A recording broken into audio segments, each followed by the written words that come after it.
ദൈവത്തിൻ്റെ ജനം അല്ലെങ്കിൽ ദൈവസഭകൾ തങ്ങളുടെ ഇടുക്കത്തെ തിരിച്ചറിയുന്നതും ഒരു മുന്നേറ്റത്തിന് വേണ്ടി തുടക്കമിടുന്നതും യാദൃച്ഛികമായി സംഭവിക്കുന്നൊരു കാര്യമല്ല. അതിൻ്റെ പിന്നിൽ പ്രേരകമായി പ്രവർത്തിക്കുന്നൊരു ദൈവശക്തിയുണ്ട്.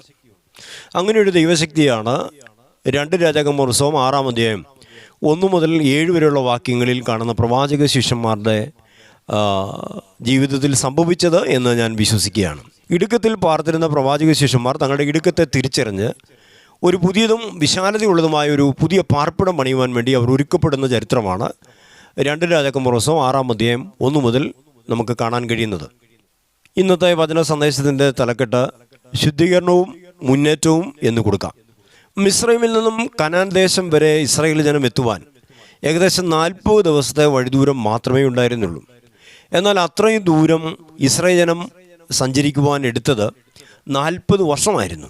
എന്തുകൊണ്ടാണ് ഇപ്രകാരം ഒരു തടസ്സം അവർക്ക് നേരിട്ടത്? ദൈവകൽപ്പനയോട് അനുസരണക്കേട് കാണിച്ച മോശയും അനുസരണക്കേടിൻ്റെ ആത്മാവിനാൽ നിയന്ത്രിക്കപ്പെട്ട ദൈവജനവും 40 വർഷം മരുഭൂമിയിൽ ചുറ്റിത്തിരികുകയായിരുന്നു. എന്നാൽ മോശയുടെ മരണശേഷം യഹോവയായ ദൈവം യോശുവയെ ഇസ്രായേലിൻ്റെ നേതാവാക്കി. യോശുവയുടെ നേതൃത്വത്തിലാണ് ഇസ്രായേൽ ജനം കനാൻ ദേശത്തിലേക്ക് പ്രവേശിക്കുന്നത്. യോർദാനിലേക്ക് കടക്കുന്നതിന് 2 ദിവസം മുമ്പ് ദൈവദാസനായ യോശുവ ഇസ്രായേൽ ജനത്തോട് പറഞ്ഞു, നിങ്ങളെ തന്നെ ശുദ്ധീകരിപ്പീൻ, നാളെ നിങ്ങളുടെ ഇടയിൽ യഹോവയായ ദൈവം അതിശയം പ്രവർത്തിക്കും. ഇത് ദൈവത്തിൻ്റെ കൽപ്പന പ്രകാരമായിരുന്നു യോശുവ ജനത്തോട് പറഞ്ഞത്. ദൈവജനത്തിനിടയിൽ വ്യാപരിക്കുന്ന അശുദ്ധിയാണ് വാഗ്ദത്ത നാട്ടിലേക്ക് തങ്ങളെ പ്രവേശിപ്പിക്കുന്നതിന് തടസ്സമായി നിൽക്കുന്നതെന്ന് തിരിച്ചറിഞ്ഞ യോശുവ ദൈവജനത്തെ ശുദ്ധീകരണത്തിലേക്ക് നടത്തുകയായിരുന്നു. പുതിയ നിയമസഭയുടെ അടിസ്ഥാനം യേശുക്രിസ്തുവിലുള്ള വെളിപ്പാടാണ്. ദൈവജനത്തെ ഐക്യതയിലാക്കുവാനും വാഗ്ദത്തങ്ങളുടെ നിവൃത്തീകരണത്തിനും ദൈവിക വെളിപ്പാട് ഈ പുതിയ നിയമ കാലഘട്ടത്തിലും അത്യന്താപേക്ഷിതമാണ്. ദൈവത്തിൽ നിന്നുള്ള വെളിപ്പാടുകൾക്ക് ശുദ്ധീകരണമുള്ളൊരു ഹൃദയം ആവശ്യമാണ്. ശുദ്ധീകരണമില്ലാത്ത ഹൃദയങ്ങളിൽ ലോകസ്നേഹത്തിൻ്റെ മാലിന്യങ്ങൾ അടിഞ്ഞുകൂടുകയും അത് വെളിപ്പാടിനെ ഇല്ലാതാക്കുകയും അങ്ങനെ ദൈവസഭകളുടെ മുന്നേറ്റത്തെ തടയുകയും ചെയ്യുന്നു. എന്നാൽ ശുദ്ധീകരണം നടക്കുന്ന ഹൃദയങ്ങളിൽ വചനത്തിൻ്റെയും ആത്മാവിൻ്റെയും പ്രകാശനമുണ്ടാകുകയും മുന്നേറ്റത്തിനാവശ്യമായ വെളിപ്പാടുകളെ പ്രാപിച്ച് ലോകത്തെ ജയിക്കുകയും ചെയ്യുന്നു. ആഹാബിൻ്റെ ഭരണകാലത്ത് ബാലിൻ്റെ ആരാധന ഇസ്രായേലിൽ ശക്തമായി തീർന്നു. ആഹാബിൻ്റെ ഭാര്യയായ സീദോന്യക്കാരത്തി ഇസബേലിൽ കൂടെയാണ്, ആ ഒരൊറ്റ വ്യക്തി നിമിത്തമാണ് ഇസ്രായേലിലെല്ലാം ബാലിൻ്റെ ആരാധന ഉയർന്നത്. ദേശം ദൈവമുമ്പാകെ മലിനപ്പെട്ടു. ദൈവിക ശുശ്രൂഷ ചെയ്യുന്നവരുടെ ഇടയിൽ പോലും അനുസരണക്കേടിൻ്റെ ആത്മാവ് വ്യാപരിക്കാൻ തുടങ്ങി. വചനവ്യവസ്ഥയിൽ നിന്നും അകന്നു മാറിയ ദൈവജനത്തെയും ദൈവിക ശുശ്രൂഷകരെയും സാത്താൻ ലോകമയത്വത്തിലേക്ക് വലിച്ചിഴയ്ക്കുകയായിരുന്നു. ഗേഹസി, ഈ പേരിൻ്റെ അർത്ഥം ദർശനത്തിൻ്റെ താഴ്വര എന്നായിരുന്നുവെങ്കിലും അവൻ്റെ ജീവിതം അതുപോലെ ആയിരുന്നില്ല. അവൻ്റെ ഹൃദയം ലോകസ്നേഹത്താൽ നിറയപ്പെട്ടിരുന്നു. പ്രവാചക ശിഷ്യന്മാരുടെ ഇടയിൽ ഒരു നേതാവെന്ന് പോലും വിശേഷിപ്പിക്കാവുന്ന സ്ഥാനം ഗേഹസിക്കുണ്ടായിരുന്നെങ്കിലും അവന് ലഭിച്ച സ്ഥാനം അവൻ്റെയോ ദൈവജനങ്ങളുടെയോ ആത്മീയ വർധനവിന് വേണ്ടിയായിരുന്നില്ല ഉപയോഗിച്ചത്. ഏലിയാവിൻ്റെ ശുശ്രൂഷ കാലഘട്ടത്തിൽ തന്നെ ദൈവം അവൻ്റെ ഹൃദയവിചാരങ്ങളെ അറിഞ്ഞു എന്നാണ് ഞാൻ വിശ്വസിക്കുന്നത്.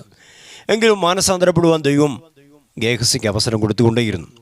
എന്നാൽ ഗേഹസി ആ സമയങ്ങളിലെല്ലാം ദൈവത്തിൻ്റെ കൃപയെ വ്യർത്ഥമാക്കുകയും തൻ്റെ ഹൃദയത്തെ കഠിനപ്പെടുത്തിക്കൊണ്ടിരുന്നു. തൻ്റെ ദയയും ദീർഘക്ഷമയും ഗേഹസി വ്യർത്ഥമാക്കുന്നു എന്ന് കണ്ട ഇസ്രായേലിൻ്റെ ദൈവം അവൻ്റെ ഹൃദയരസ്യങ്ങളെ വെളിപ്പെടുത്തുവാൻ ഒരവസരം ഒരുക്കി. അരാമ്യ പടനായകനായിരുന്ന ഈ നയമാൻ ഒരു കുഷ്ഠരോഗിയായിരുന്നു. ഇസ്രായേലിലെ പ്രവാചകനായിരുന്ന എലീശയുടെ അടുക്കിലെത്തി പ്രാർത്ഥിച്ചാൽ തൻ്റെ കുഷ്ഠരോഗം മാറുമെന്ന് അവൻ വിശ്വസിച്ചു. അങ്ങനെ അവൻ രോഗശാന്തിക്ക് വേണ്ടി ഇസ്രായേലിലേക്ക് പുറപ്പെട്ടു. തൻ്റെ രോഗം സൗഖ്യമായി കഴിയുമ്പോൾ ദൈവപുരുഷന് സമ്മാനമായി കൊടുക്കുവാൻ പൊന്നും വെള്ളിയും വസ്ത്രങ്ങളും അവൻ കരുതിയിരുന്നു. ദൈവവചനത്തെ അനുസരിച്ച് നയമാൻ്റെ രോഗം സുഖപ്പെട്ടു. നയമാൻ കൊണ്ടുവന്നിരുന്ന പൊന്നും വെള്ളിയും വസ്ത്രങ്ങളും എലീശയ്ക്ക് നൽകിയെങ്കിലും ദൈവപുരുഷനായ എലീശ അത് സ്വീകരിച്ചില്ല. എന്നാൽ എലീശയുടെ ശിഷ്യനായിരുന്ന ഗേഹസി ഉപായത്താൽ അതിൽ ചിലത് സ്വന്തമാക്കി. അത് തൻ്റെ വീട്ടിൽ ഒളിപ്പിച്ച ശേഷം ഭക്തിയുടെ വേഷത്തിൽ പ്രവാചക സംഘത്തിൽ കടക്കുവാൻ ശ്രമിച്ചു.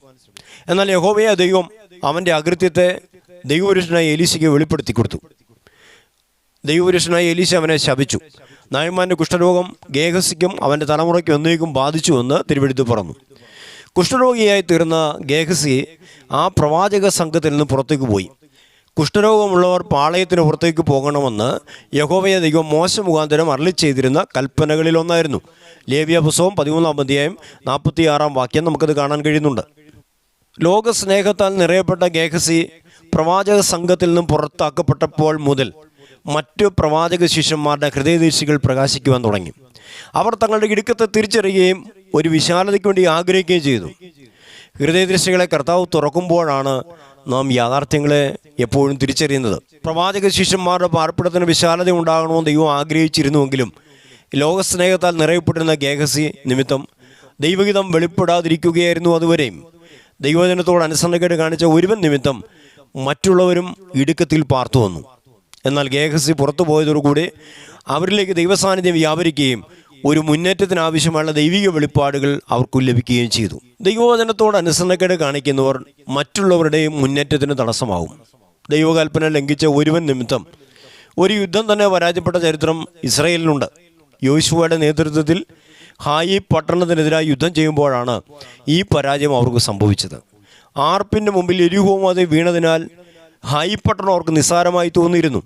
എന്നാൽ സംഭവിച്ചതോ ഹായി പട്ടണക്കാരുടെ മുമ്പിൽ ഇസ്രായേൽ ജനം തോറ്റുകൊള്ളേണ്ട വന്നു. ഇസ്രായേലിയരിൽ 36 പേർ കൊല്ലപ്പെടുകയും ചെയ്തു. യുദ്ധത്തിന് നേതൃത്വം നൽകിയ യോശുവ തൻ്റെ വസ്ത്രം വലിച്ചു കീറി ദൈവത്തോട് നിലവിളിച്ചു. ദൈവകൽപ്പന ലംഘിച്ച ആഖാൻ എന്നു പേരുള്ള ഒരൊറ്റ ഒരുത്ത നിമിത്തമാണ് ഈ പരാജയം യോശുവയ്ക്കും ഇസ്രായേലിനും നേരിട്ടത്. ആഖാനെയും അവൻ്റെ കുടുംബത്തെയും ഇസ്രായേൽ ജനം കല്ലെറിഞ്ഞു പോന്നു. അവർ വീണ്ടും ഹായി പട്ടണത്തിനെതിരായി യുദ്ധത്തിന് പുറപ്പെട്ടു. ആ യുദ്ധത്തിൽ ഹായി പട്ടണത്തെ ഇസ്രായേൽ ജനം കീഴടക്കി. അകൃത്യം അകത്തുണ്ടായിരുന്നപ്പോൾ പരാജയം, അകത്ത് ശുദ്ധീകരണം നടന്നപ്പോൾ പുറത്ത് വിജയം. ഇന്നും അങ്ങനെ തന്നെയാണ്. സഭാപ്രസംഗിയുടെ പുസ്തകം 9-ാം അധ്യായം 18-ാം വാക്യത്തിൽ പറഞ്ഞുണ്ട്, ചത്ത ഈച്ച തൈലക്കാരൻ്റെ തൈലം മുഴുവനും നാറുമാറാക്കുന്നു. ഗേഹസി പ്രവാചക സംഘത്തിലെ ഒരു ചത്ത ഈച്ച തന്നെയായിരുന്നു. വിശുദ്ധിയെയും വേർപാടിനെ കുറിച്ച് അവൻ ഉപദേശിക്കുമായിരുന്നുവെങ്കിലും അവൻ്റെ ഹൃദയത്തിൽ ഈ പറഞ്ഞ വിശുദ്ധിയും വേർപാടും ഉണ്ടായിരുന്നില്ല. എങ്കിലും ബുദ്ധിപരമായ പല നീക്കങ്ങളിൽ കൂടെ ആത്മീയ നേതൃത്വം കൊണ്ട് നല്ല അടുപ്പം സമ്പാദിച്ചിരുന്നു. അതുകൊണ്ട് മറ്റു ശിഷ്യന്മാരാരും അവനെ എതിർക്കുവാൻ തയ്യാറായിരുന്നില്ല. ഒടുവിൽ ദൈവം തന്നെ തൻ്റെ ഭക്തന്മാർ ഇടുക്കത്തെ നീക്കുവാൻ കരനീട്ടുകയാണ്. ന്യായവിധി ദൈവഗ്രഹത്തിൽ നിന്നും തന്നെ ആരംഭിച്ചു. ലോകസ്നേഹത്താൽ നിറയപ്പെട്ട ഗേഹസി ശപിക്കപ്പെട്ടവനാ പ്രവാചക സംഘത്തിൽ നിന്ന് പുറത്തുപോയി. അശുദ്ധിക്ക് നീക്കം വന്നപ്പോൾ വിശുദ്ധിയുടെ ആത്മാവ് അവരിൽ ക്രിയ ചെയ്യുകയും തങ്ങളുടെ ഇടുക്കത്തെ തിരിച്ചറിയുവാൻ തൊക്കണം അവരുടെ ഹൃദയദർശികൾ തുറക്കപ്പെടുകയും ചെയ്തു.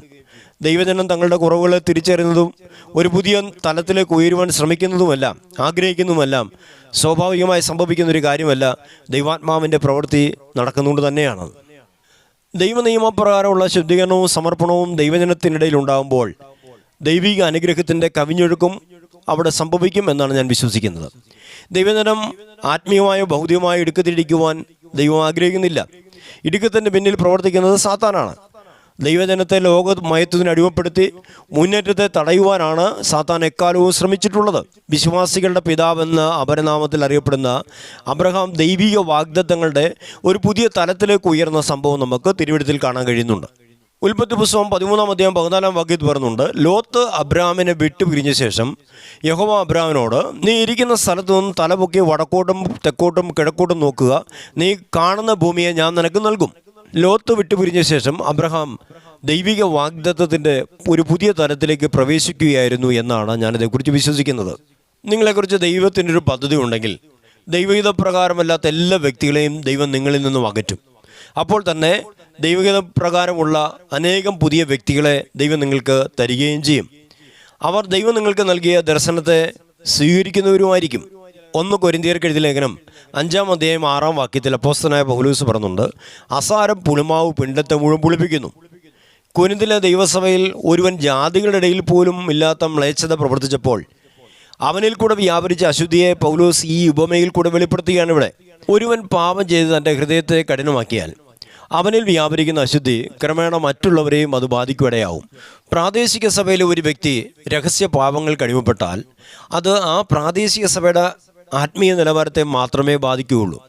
എന്നാൽ സഭാ നേതൃത്വങ്ങളിൽ ഒരുവൻ ഇന്ന് ദൈവസഭകൾ പ്രസ്ഥാനവൽക്കരിക്കപ്പെട്ടിരിക്കുന്ന ഒരു കാലഘട്ടമാണ്. അതുകൊണ്ട് തന്നെ വളരെ ശ്രദ്ധിക്കേണ്ട ഒരു കാര്യമാണ് ഞാൻ ഇപ്പോൾ പറയുവാൻ ആഗ്രഹിക്കുന്നത്. പ്രാദേശിക സഭയിൽ ഒരുവൻ പാപം ചെയ്താൽ അവൻ്റെ ഹൃദയത്തെ കഠിനമാക്കിയാൽ അത് പ്രാദേശിക സഭയുടെ മാത്രമേ ആത്മീയ നിലവാരത്തെ ബാധിക്കുകയുള്ളൂ.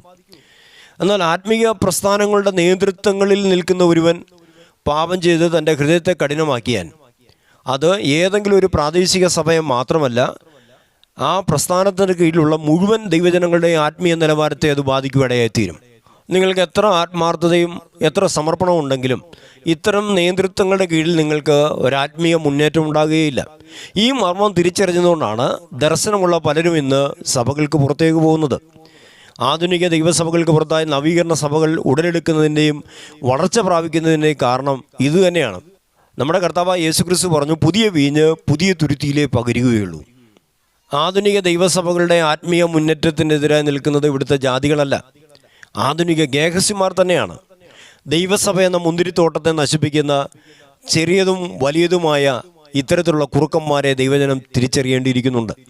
തീത്തോസിന് എഴുതിയ ലേഖനത്തിൽ അപ്പോസ്തലനായ പൗലോസ് പറയുന്നുണ്ട്, സഭയിൽ ഭിന്നത വരുത്തുന്ന മനുഷ്യനോട് 1-2 തവണ ബുദ്ധി പറഞ്ഞ ശേഷം അവനെ ഒഴിക്കുക, അല്ലെ അവനെ സഭയിൽ നിന്ന് പുറത്താക്കുക എന്ന് അപ്പോസ്തലനായ പൗലോസ് പറയുന്നുണ്ട്.